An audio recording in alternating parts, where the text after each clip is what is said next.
everybody, for those of you that don't know, my name's Hoopy, and today we're back on to part 2 of the Bobcat 610 skid steer. And if you didn't get to see the first one, go watch it first.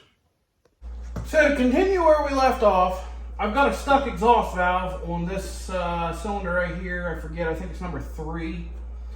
So I need to pull this cover off, and then we're going to pull the head off of here, and hopefully be able to tap that valve back down and crank the engine over and get it to work, where it'll start sealing itself back up. After that, we're going to do some carburetor work. So I'm going to work on getting this apart.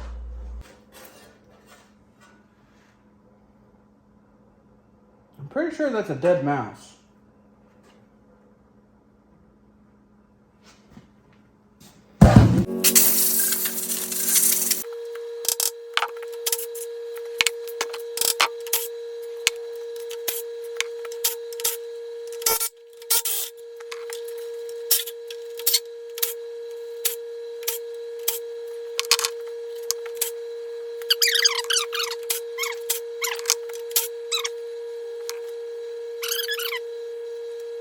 I don't know.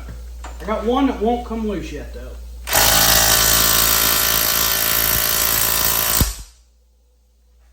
That one kind of worries me.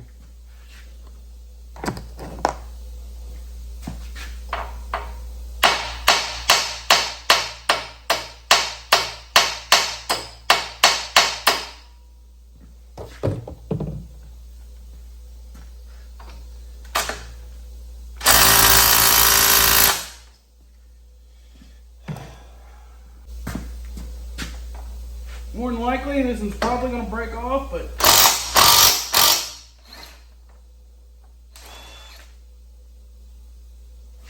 yep, it broke off down in there. I'm pretty sure I saw a broken one on the other side anyway, though. That should be all the head bolts, though. She should be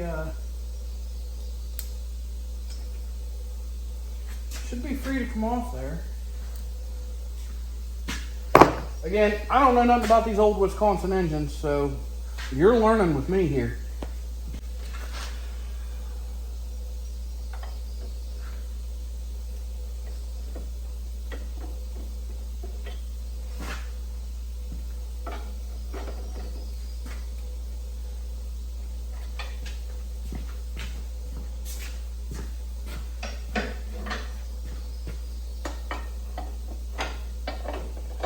I think she's stuck on that stud.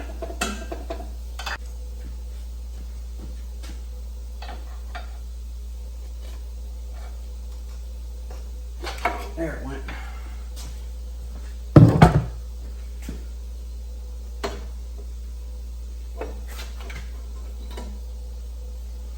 Ooh, the stud's sticking up good. We might be able to put the heat to that, get some vice grips on it, or weld a nut to it and get that off there. There's our cylinder head. Nothing to it, just an old flathead engine. So here's our culprit, that exhaust valve. You can see where every time I walked by this thing, I was spraying penetrating oil down in it, trying to get it freed up, and it laid down here on the piston. Ain't gonna hurt that piston at all. As long as we're in the right spot, I should be able to just peck on this. And I'm not sure if I'm in the right spot or not. I should probably roll the engine. I'm gonna peck on it just a little bit first. Oh, it's moving. We're moving.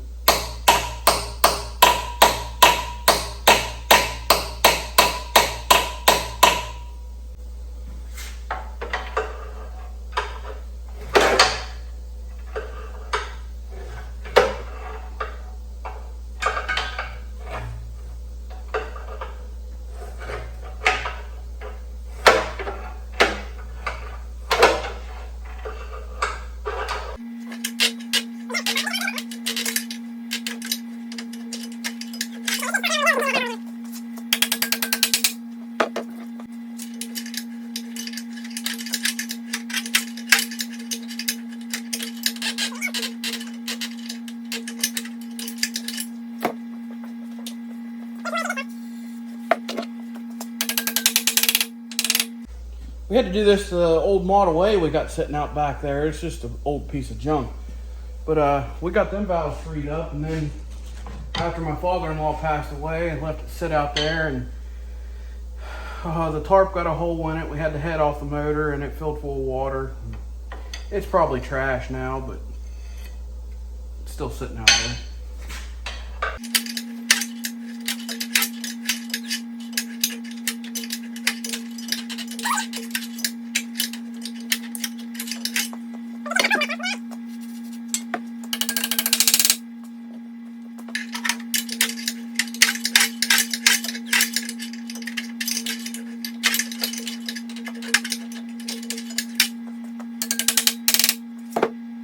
I'm gonna hook the battery charger up to it so I can crank it with the starter, hopefully.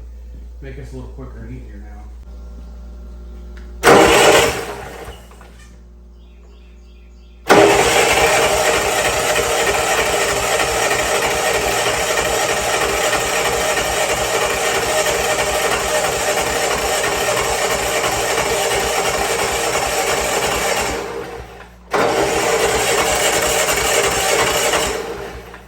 I don't know if you see that or not, but she's working on her own now.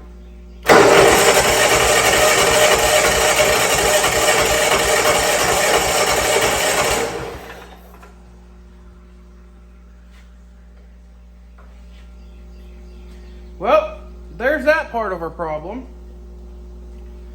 So,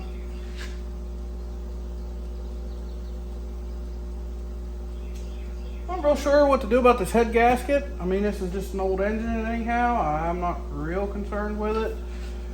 Maybe we'll try to get this stud out, because considering them are just bolts, and if we can get that stud out, we'll be better off, I'd say. So, yeah.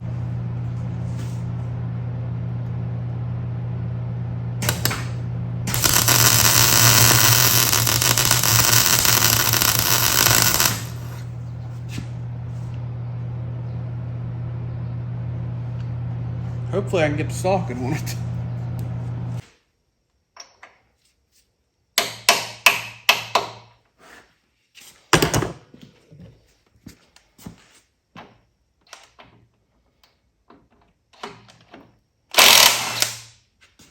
And like that, there we go.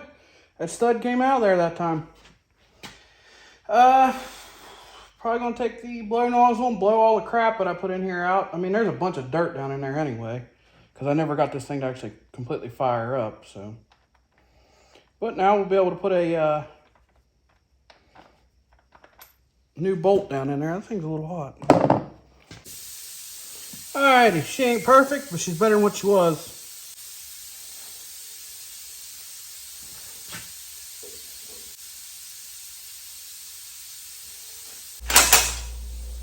I think we're good. Good enough, anyhow. The head's back on there. From here, I need to figure out what I did with the spark plug, and then we're pulling the carburetor off. Alrighty, and what we have here is a Zenith made in the USA carburetor. Get this old chunk of fuel line off here first. It's something nice and easy to do.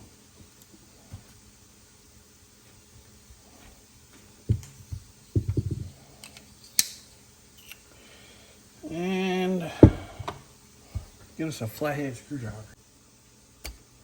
Now comes the fun part. Make sure the gasket stays together. It did.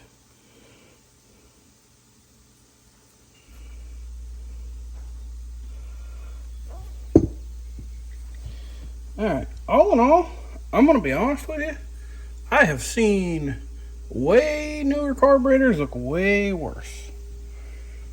So, that's not that hateful.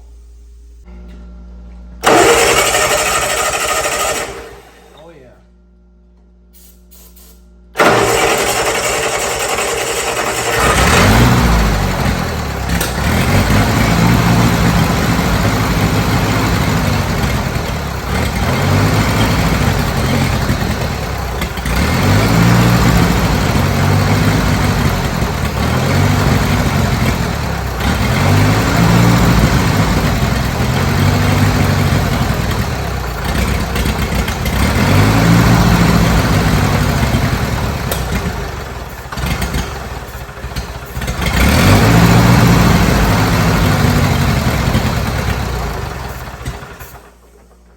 think we picked water up already in that carburetor. Dang it! Alright, I'm gonna have to rig up a makeshift fuel tank. We're gonna have to get some good gas to this thing. I think she's gonna run pretty good though. Just by that. I mean, I'm pretty happy with that. Alright, so the easiest way I can come up to think of doing this, I took an old oil jug and I filled it up with my 2-stroke gas. The reason I'd use my 2-stroke, because for my 2-stroke, the only stuff I use is the ethanol-free 90 octane. But I'm just going to unhook my hose from the fuel tank on this, drop it in this, and stick it here. This way the fuel pump picks it up, and we're good to go. And the nice thing about this oil jug, we've even got a fuel gauge on it. All right, a little bit of starting fluid, get her going.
So we got it running on its own. It's literally doing what it needs to somewhat.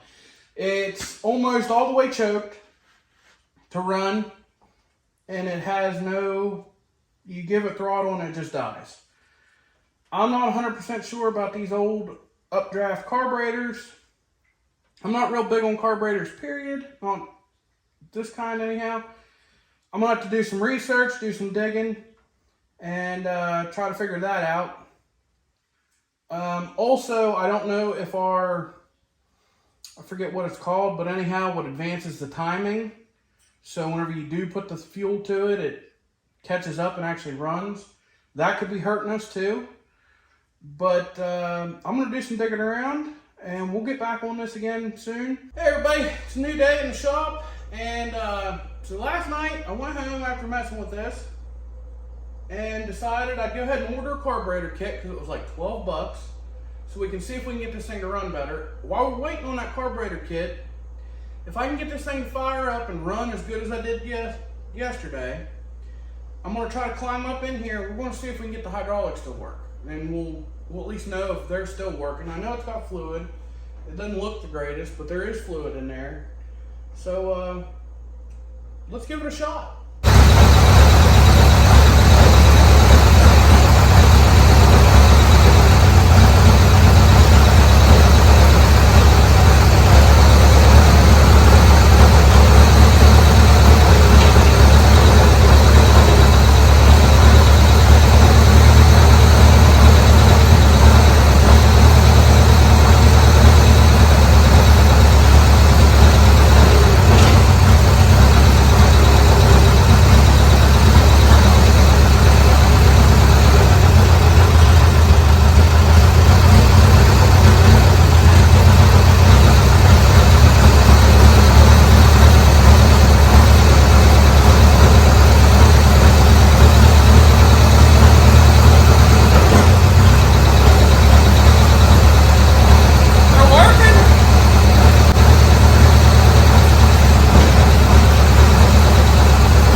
said, that's on almost full choke to get it to run that good right there, and it won't throttle up. I didn't try it again there, but the hydraulics are working.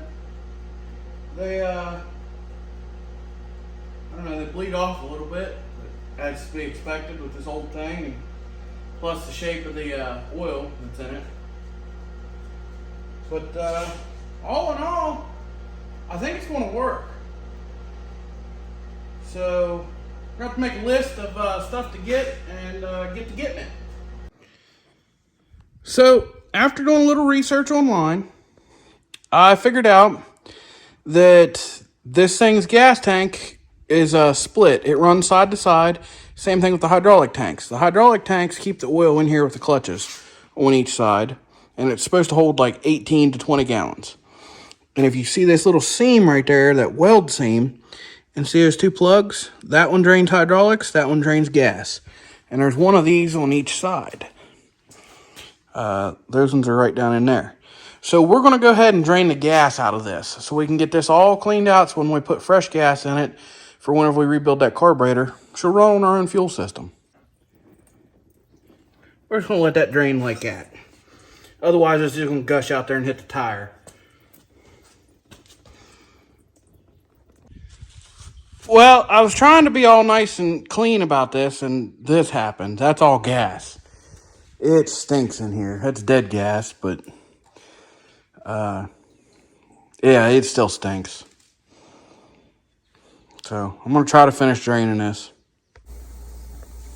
So this here's why that old gas wouldn't burn. I took the torch after I spilled all that on the ground and held it in one spot and just barely got it to light. And there, it's already out. So that's why that old gas, it didn't want to work. So I just moved this skid steer to clean up that gas, and I think I may have encountered the biggest problem I'm going to find on this. And I don't know if you can see right there on this sprocket, the one that doesn't have a chain on it, those teeth are missing. They were broke off. I don't know if, how, what, when, or where I can get that sprocket. So I'm going to do some research. We're going to find out, because this may be a lost cause at this point. New day in the shop, and we are back here, and I finally got the carburetor kit for this old Bobcat here. So here's this fancy schmancy carburetor kit that I ordered. I'm going to go ahead and pull that carburetor back off there, and we're going to put this baby in there. Alright, I got everything bolted back on here and hooked back up. The only other thing that I can think that would also help this thing run is the fact that they've got this big long snorkel that goes up to the air cleaner. And the fact is pulling all that air down through there would be acting like a choke to choke this thing off. So I might try to hook all that back up and see if that helps anything too. And we'll find out. So if anybody watched my first video on this, whenever I removed that thing there from the carburetor, it was cracked. And it had a gap in it, and somebody tried to put red silicone around it to get it to seal.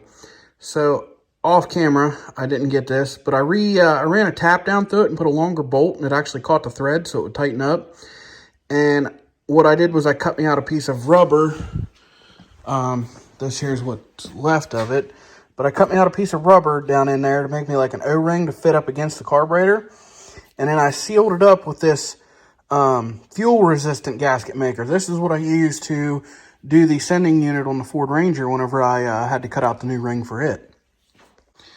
But I went ahead and got that all doctored up, got that down on there. It tightened up good on it. I'm going to let it sit overnight and cure. And then when we come back tomorrow, we'll hook the snorkel thing up and whatnot, and we will try to start it and see if we got any better progress here.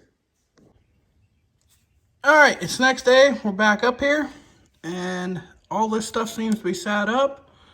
We seem to be good to go there. I'm gonna stick my finger down in there and touch that gray silicone to make sure it's sat up. It should be.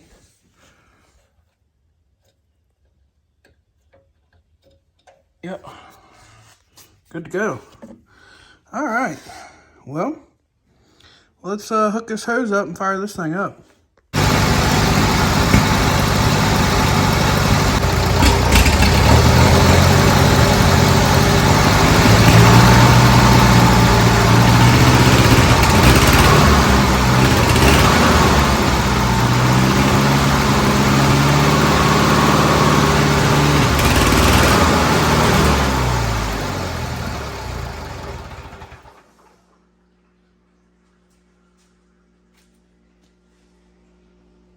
Well, that's doing a little better. It's starting to rev up. It's throwing shit everywhere, too. So, back on the old skid steer here. I just fired it up, let it sit here and idle for a little while, and it was running pretty good and everything. I think I'm to a point to where I can start tidying some stuff up. Such as I can put these air shrouds back on back here at least. And then I want to try to hook the factory wiring back up and see if I can get it to start with key, shut off with key, and stuff like that. So then I can put all my starter wires and everything back together, and I can button the other side up. And we'll go from there. Alright, so we got our 10 on back here, and up here on the wiring. Let's see here. I've got the starter all wired back up. I got my hot wire running over back around there to the coil and everything. And this is all coming from the original key and whatnot like that. Oh, looky there. Watch that. Amp gauge still works. Okay. So, we're going to see if she'll fire up from the key. That's what we need to know. It's the moment of truth. Let's give her a shot here.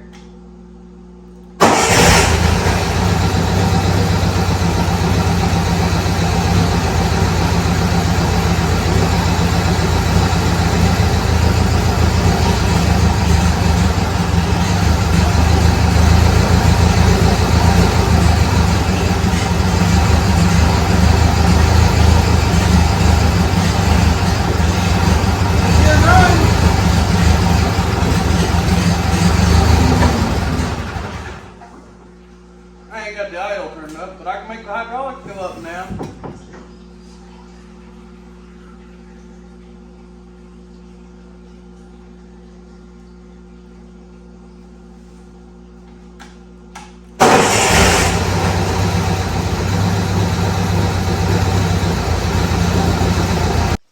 Well, the next thing I'm going to do is prep for when that new belt gets here so I can put it on.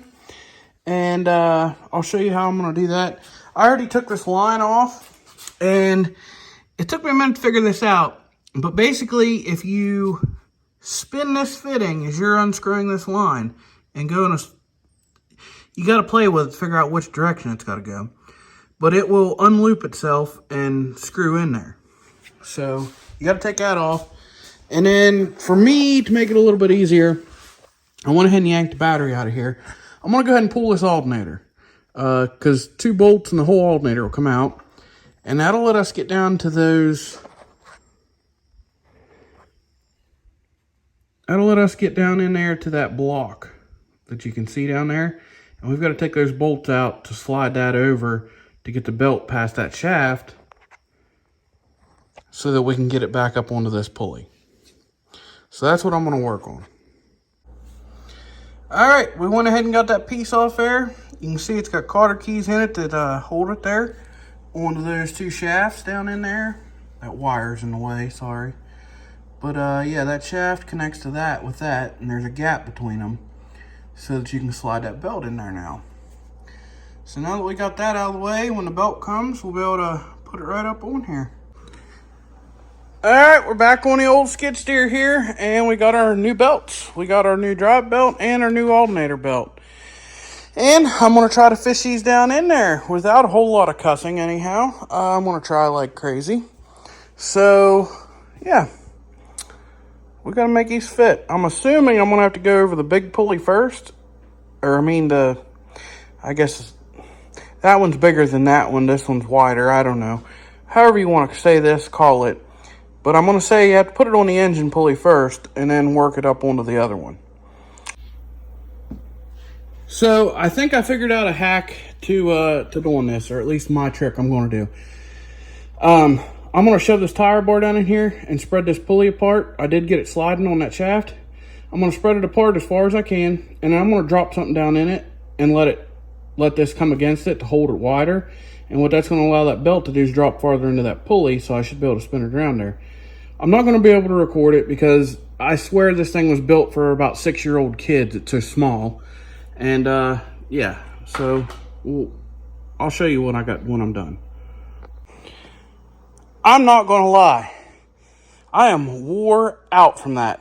And honestly, if the Geo wasn't in my way, I considered pushing this thing outside and just burning it and being done with it. But I struggled through it, and I did get that stupid belt on there. It's on there. So I can put this hydraulic hose back on and start buttoning stuff together. As far as the bolt that I've got shoved down in that pulley, it's still in there. That's minor details. It might come flying out of there whenever we start it. I don't know. Maybe I'll try to fish it out. We'll see.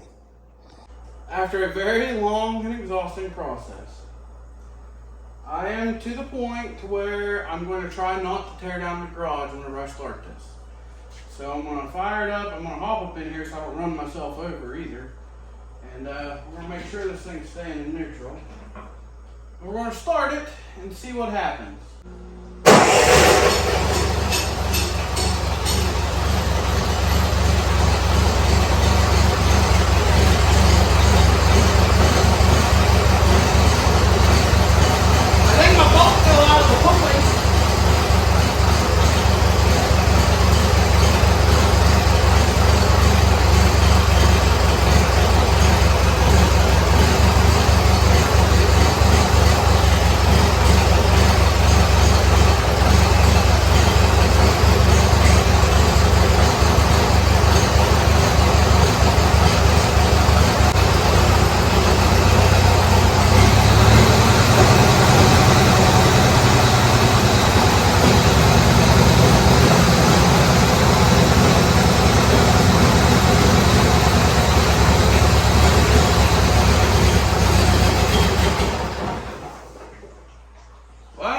Up enough to spin it, but it does move. It goes forward and backwards freely.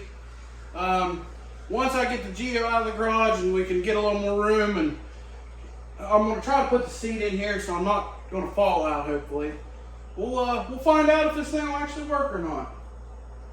I think for now we're doing pretty good.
So after testing this thing around here in 3-wheel drive and seeing how utterly worthless it is, I'm going to go ahead and pull that cover back off. The old lady's picking me up a master link for the original chain, and I'm just going to try to put it on there even though that sprocket's missing a couple teeth. And it may skip every now and again, but at least it'll have that back wheel engaged. We'll see if it does any better. Well, we managed to fish that chain on there, and that was the biggest pain in the ass I think I've ever dealt with. And then to put that master link in there, you literally have no room. So we made it work. We got it in there. We're gonna bolt this pan on and we're gonna move it around a little.